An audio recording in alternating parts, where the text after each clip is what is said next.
Bueno, habiendo dado ya la definición de lo que es un espacio vectorial, vamos a analizar algunas consecuencias de los axiomas B1 a B8, es decir, de los axiomas que caracterizan un espacio vectorial.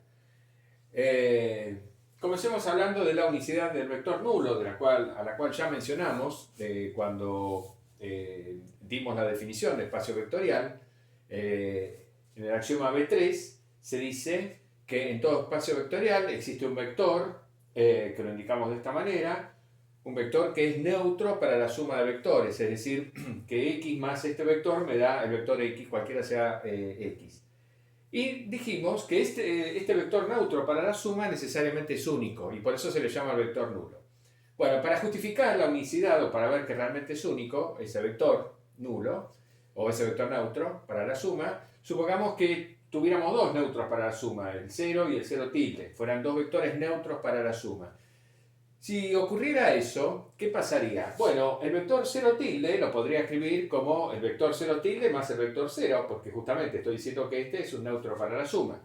Por el axioma B2, la suma de vectores es conmutativa, entonces esto resulta ser igual al vector 0 más el vector 0 tilde. Pero ahora, como también 0 tilde es un vector neutro para la suma, 0 más 0 tilde me tiene que dar 0. Bueno, entonces, de una manera muy sencilla, casi trivial diríamos, comprobamos que 0 tilde tiene que ser igual al vector 0. O sea que si existe un vector neutro para la suma en un espacio vectorial, de la misma definición, digamos, del vector neutro, del axioma B3 y del axioma B2, deducimos inmediatamente que ese vector tiene que ser único, y por eso recibe un nombre especial, es el vector nulo del espacio vectorial. En el axioma siguiente, B4, de la definición de espacio vectorial, se dice que todo vector X tiene un opuesto, es decir, que dado cualquier vector X en el espacio vectorial B, existe un X tilde que sumado a X me da el vector nulo. Ya sabemos que el vector nulo es único, ¿no? Entonces el axioma B4 dice eso. Bueno, ese opuesto para cada X también es único. Es decir, para cada vector X existe un único opuesto, un único X tilde que cumple esa condición. Eso, digamos, hay que probarlo, que es lo que estamos haciendo acá. Bueno, para probarlo, como se hace muchas veces en matemática, cuando uno quiere ver que un objeto es único, bueno, supone que tiene dos y deduce lógicamente que tienen que ser iguales esos dos. Entonces, supongamos que x tilde y x2 tilde fueran dos vectores opuestos a un mismo vector x. Supongamos que este vector x tuviera dos opuestos, x tilde y x2 tilde. ¿Qué pasaría entonces? Bueno, x2 tilde se puede escribir como x2 tilde va a ser vector nulo. Eso, por definición de vector nulo, como es el neutro para la suma, ya lo sabemos. Ahora, como x tilde es un opuesto de x, al vector nulo lo puedo escribir como x más x tilde. Para pasar de acá a acá, uso la asociatividad de la suma de vectores en un espacio vectorial, es decir, uso el axioma B1. Entonces, este miembro es igual a este. Es x2 tilde más x tilde. Usé el axioma B1 para pasar de acá a acá. Ahora uso el axioma B2, la conmutatividad de la suma de vectores, en este paréntesis, entonces x2 tilde más x es lo mismo que x más x2 tilde. Pero ahora uso que estoy asumiendo como hipótesis que x2 tilde es un opuesto de x junto con x tilde. Entonces x más x2 tilde me tiene que dar el vector nulo. Me queda entonces el vector nulo más x tilde, lo cual es obviamente igual al vector x tilde. Entonces esta cadena de igualdades me muestra que x2 tilde es igual a x tilde. Entonces, si x tilde y x2 tilde son dos vectores opuestos de x, del mismo vector x, necesariamente son iguales. Por eso, digamos, existe un único opuesto para cada vector x, y ese único opuesto, por supuesto, se va a indicar menos x,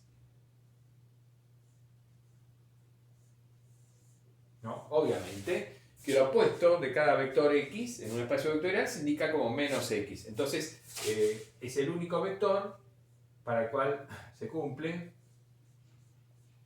que x más menos x me da el vector nulo. Bien.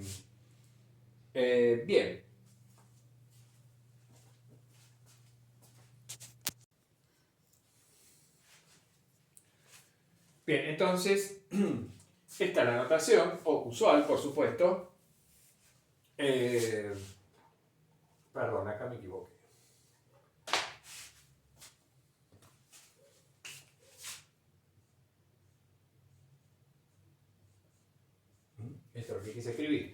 eh, x menos y, se entiende que lo que estoy haciendo es al vector x sumándole el opuesto del vector y.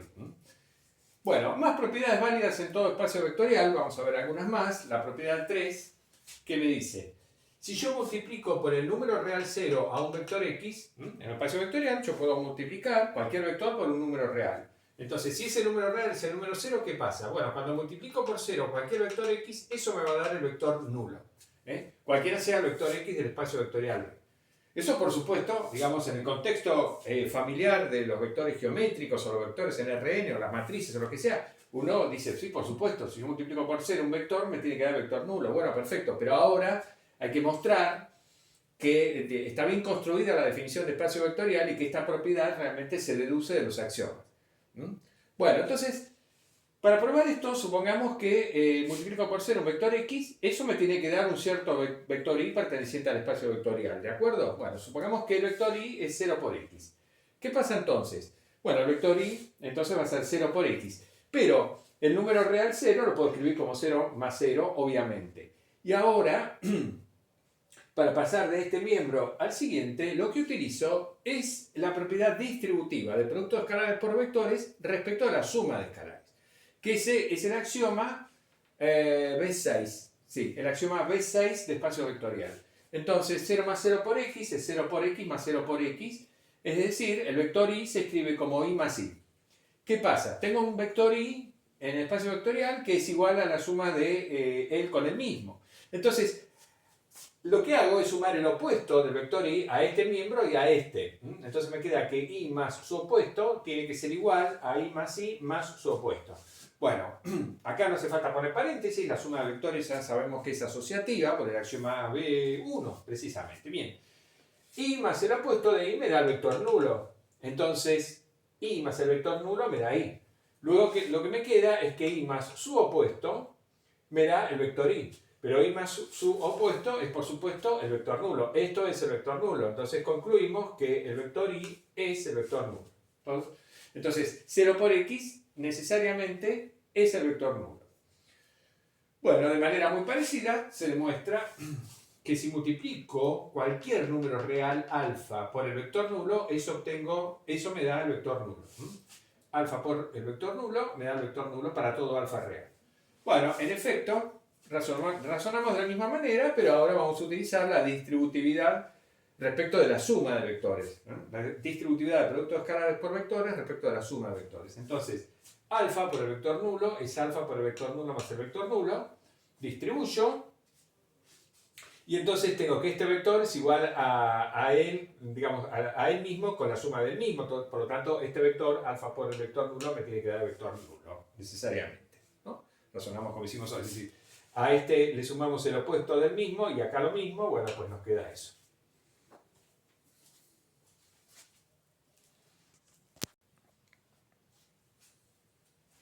Bueno, vamos a ver 3 propiedades más deducidas de los axiomas. Podríamos continuar y seguir, pero con esto alcanza para digamos, mostrar la forma de trabajar, ¿no es cierto? Cuando uno trata de deducir propiedades en un espacio vectorial abstracto. Menos 1 por x me da menos x. Es decir, si yo multiplico el número menos 1 por un vector x, obtengo lo opuesto de x. Cualquiera sea el vector x en el espacio vectorial B. Entonces, para mostrar que menos 1 por x me da lo opuesto de x, simplemente tengo que mostrar que cuando al vector x le sumo este vector, me da el vector nulo. Porque ya vimos que el vector opuesto es único. Entonces, si al vector x yo le sumo un vector y esa suma me da el vector nulo, yo ya sé que el vector y tiene que ser el opuesto de x. Porque eso ya lo probamos. Bueno, entonces, si al vector x le sumo este vector, menos 1 por x, por la propiedad distributiva de producto de escalares respecto de la suma de escalares, yo sé que esta suma resulta ser igual a esto que tengo acá. Saco a x, puedo sacar al vector x como factor común, en virtud de ese axioma, que es el axioma 7 de espacio vectorial, el que acabo de mencionar. Bueno, pero ahora, ¿qué pasa? 1 más menos 1, por supuesto que me da 0. Y ya vimos que 0 multiplicado por cualquier vector x me da el vector nulo. De modo que efectivamente, cuando al vector x le sumo este vector, obtengo el vector nulo, con lo cual concluyo que este vector efectivamente es el opuesto de x.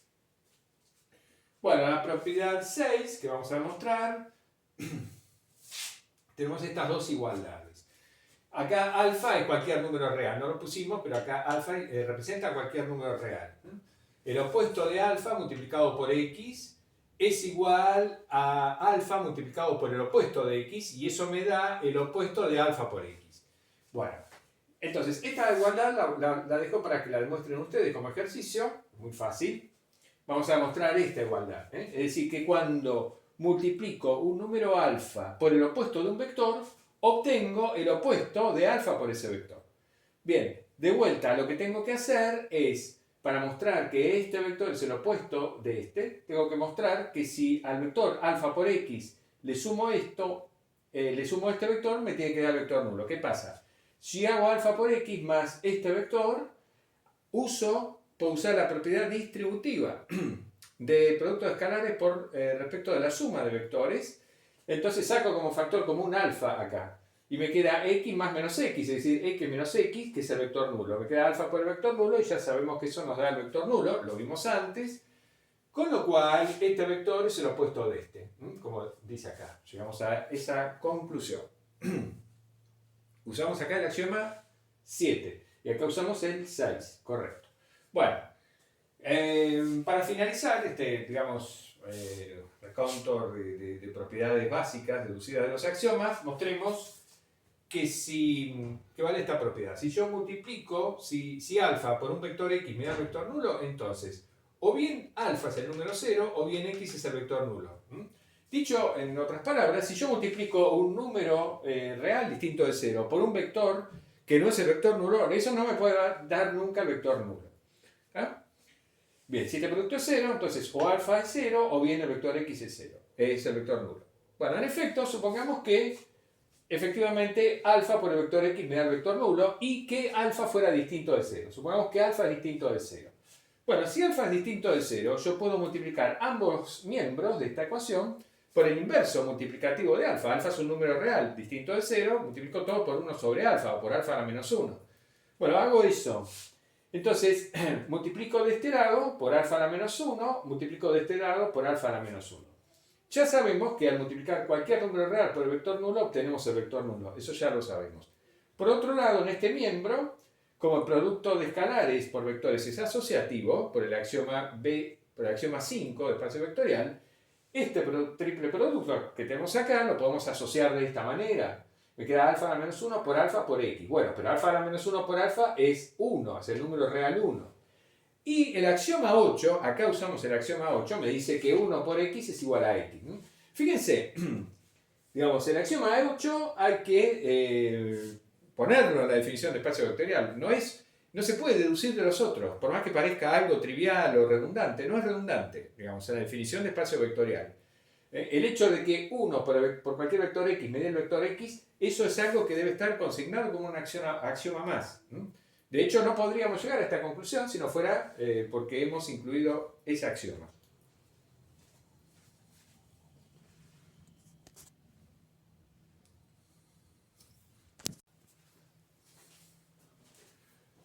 Bueno, ejemplos de espacios vectoriales reales, bueno, ya conocemos, los conocemos, digamos, conocemos estos, Rn con las operaciones usuales, el espacio de matrices con las operaciones usuales, los polinomios, las funciones continuas. Este ejemplo, bueno, de este listado, de estos 4, los más importantes van a ser este espacio vectorial y este. Ya vamos a ver por qué. En general, digamos, este ejemplo de espacio vectorial se puede generalizar y mucho. En general, si x es cualquier conjunto no vacío, el conjunto B, formado por todas las funciones cuyo dominio es el conjunto X, este conjunto X, y que toman valores en el conjunto de números reales, este conjunto de funciones con las operaciones usuales, ¿no?, de suma de funciones y de producto de escalares por funciones, resulta un espacio vectorial real. Es muy fácil de ver eso. O sea que esto es una generalización muy importante de este ejemplo de espacio vectorial, porque acá X es cualquier conjunto. Pues son todas las funciones cuyo dominio es este conjunto que toman valores reales. Esta abreviatura la vamos a usar mucho, R espacio vectorial significa, ¿no? Cuando yo digo que B es un REB, estoy diciendo que B es un espacio vectorial real.